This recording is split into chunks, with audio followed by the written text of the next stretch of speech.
रहीम नाज़रीन, एक नज़म पंजाबी दी होर पेश करनी आ।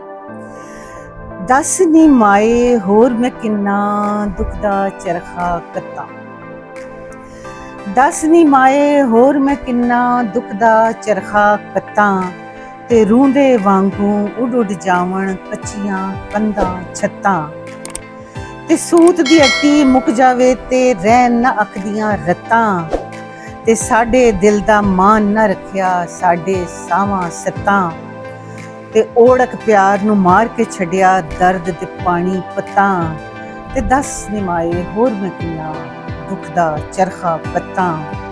ते इस नंगे आसमान दे हेठां दुनिया नंगी लगे, इस नंगे आसमान दे हेठां दुनिया नंगी लगे, हर बंदा दूजे बंदे नू साधा वांगू ठगे,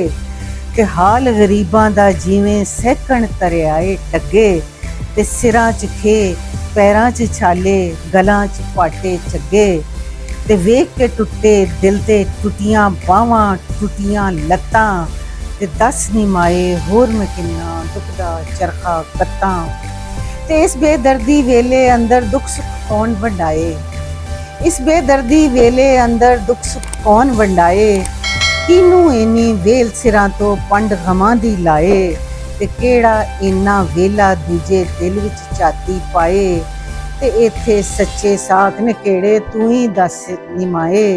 ते नफरत वाला रंग चढ़ाया साडियां साकां सत्तां, ते दस निमाए होर मैं किन्ना दुख दा चरखा कत्तां। ते जेड़े किसे दे कम जावण भुगतण होर फटीकां, जेड़े किसे दे काम आ जावण भुगतण होर फटीकां, ते कर लिया अपनी टोर नू होर ही इत्थों दियां वसनीकां, ते वंडी जावण राज समाज नू दिलां च मार के लीकां, ते सानू छड्डिया किसे न जोगा ताने मार शरीकां, ते चुक्की वैरियां ते मारियां गईयां साडियां मत्तां,